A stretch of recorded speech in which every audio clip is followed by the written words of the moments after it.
Are you bored with where you work? There's no shame in it. A lot of people are. Or maybe you hit a run of bad luck recently and you got furloughed or let go from your old job. It's a stressful time, and you're probably asking, what type of career would be right for me?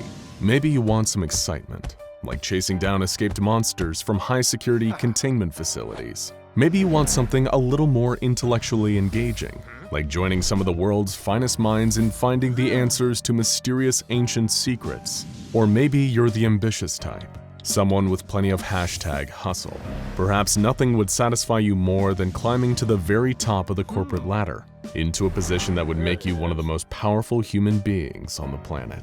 If any or even all of these sound like they describe you, then maybe your perfect career would be working for the SCP Foundation, an incredibly powerful top-secret organization devoted to securing, containing, and protecting the supernatural across the globe and beyond. You could be one of the thousands of little turning cogs that keeps this organization running and keeping the world safe from supernatural threats. But you can't even get into your local country club. How can you find your way into one of the most elite groups in history? Well, we can't pretend it'll be easy, but it's definitely not impossible. Today, we're going to give you a primer on the potential ways you could join the proud ranks of the SCP Foundation. With help from files and evidence across the Foundation database, we figured out many of the different positions available at the SCP Foundation and what actions and qualifications you may need to make the cut. Though we can't promise you won't be terminated, vaporized, eaten, or sent to a terrifying pocket dimension in the process. First, it's vital to know exactly what you're applying for. The SCP Foundation is a complex group, but thankfully for us, it does have a command structure that's pretty easy to understand. This will help us figure out the positions on offer, so you can update your LinkedIn profile accordingly. There are two main categories of jobs at play here. We have security clearance categories, which range from 0 to 5, and we have personnel classifications, which run from A class to E class. Let us break it down for you. Level 0 security clearance covers jobs like logistics and janitorial services. They're the lowest entry level of any Foundation jobs, and you'll basically be told nothing. You might as well be cleaning the bathrooms at a local gym. Level 1 covers most of the same jobs as Level 0, except that these staff members perform their jobs in closer proximity to anomalies, so you'll still be cleaning bathrooms, but at greater risk to your life. Level 2 is the most common level of clearance and covers most of the jobs you can apply for at the Foundation: junior researchers, field operatives, containment specialists. You have a decent grasp on the strangeness of your profession, but you're still locked out of the major secrets. Level 3 is a step up and covers most of the senior research staff, project managers, security officers, response team members, and mobile task force operatives, all of which we'll discuss more later. Level 4 is top secret and reserved for only senior administrative positions, like site directors, security directors, or mobile task force commanders. Finally, Level 5, which gives access to every secret the Foundation holds and more. This is reserved largely for the O5 Council and those working directly under them. We're not saying it's necessarily impossible for you to get into one of those 13 seats of ultimate power, but it's probably impossible. The A through E personnel class are a little easier to process. The further along your letter is in the alphabet, the more dangerous your job, because you work in closer proximity to anomalies. A-class staff are considered critical to the running of the Foundation, like the O5 Council, so they're usually not even allowed near an anomaly. D-class, as you probably already know, are guinea pigs regularly thrown into the clutches of anomalies to see what happens. The only thing worse is E-class, which applies to agents who are already under the active effects of anomalies, and thus are quarantined. Now that you fully understand the command structure of the SCP Foundation, we can talk about specific roles and what it may take to find these various job titles attached to your name. We'll start with the lowest of the low and work our way up to the top of the pyramid, starting, of course, with D-Class. The upside of D-Class is that you don't really need any kind of qualifications to join. The majority of D-Class personnel are death row inmates, so if you commit a few capital offenses and get yourself caught, you'll likely be up for consideration. After all, employee turnaround for D-Class is pretty crazy, for obvious reasons. The downside is that you really don't want to become a D-Class. While there are some rare examples of the lives of D-Classes being improved, like the one who was released to pursue a law degree after being educated by SCP-5094. It's largely a literally dead-end job.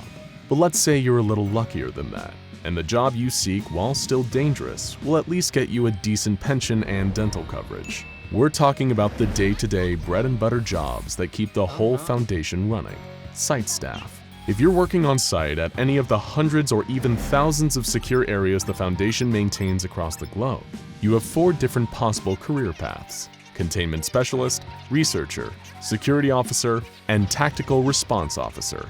Containment specialists are, as you can probably tell from the name, experts in maintaining containment for anomalies.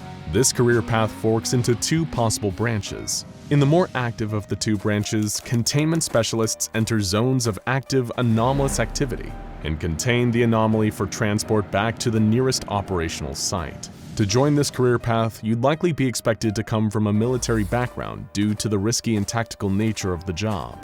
The second branch is a little less hands-on.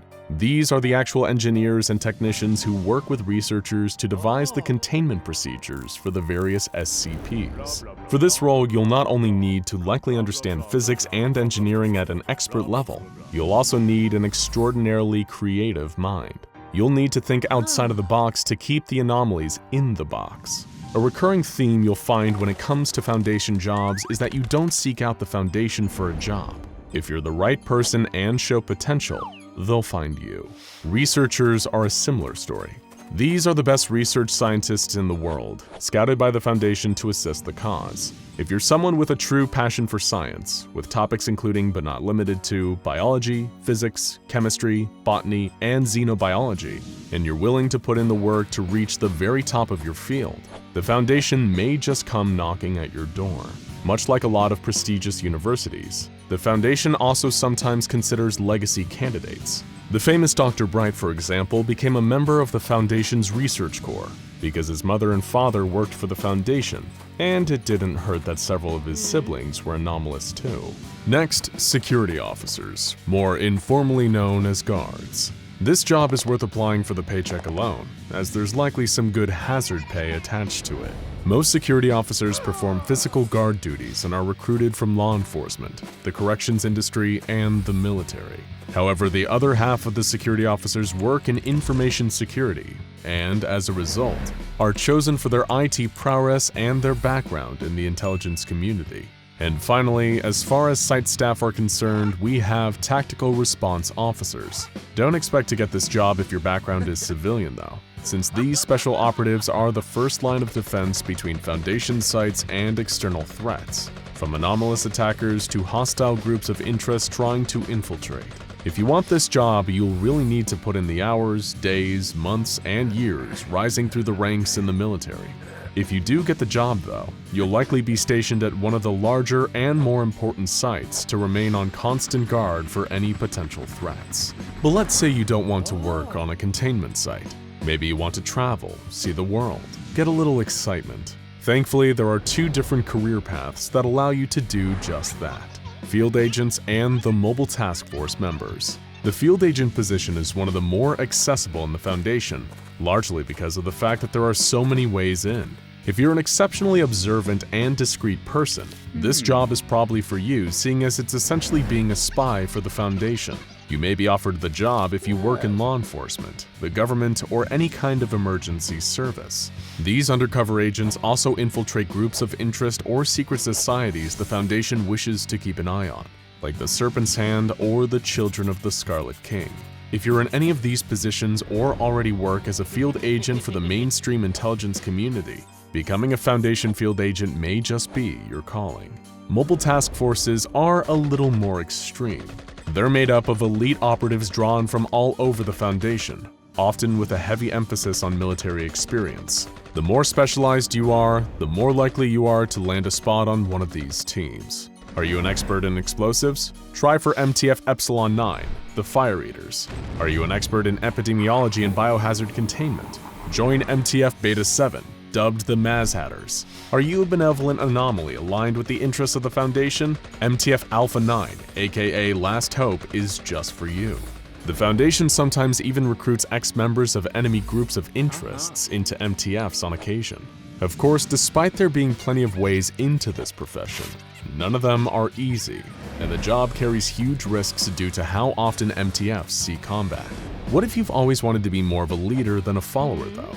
You're a natural manager, someone who has all their anomalous ducks in a row.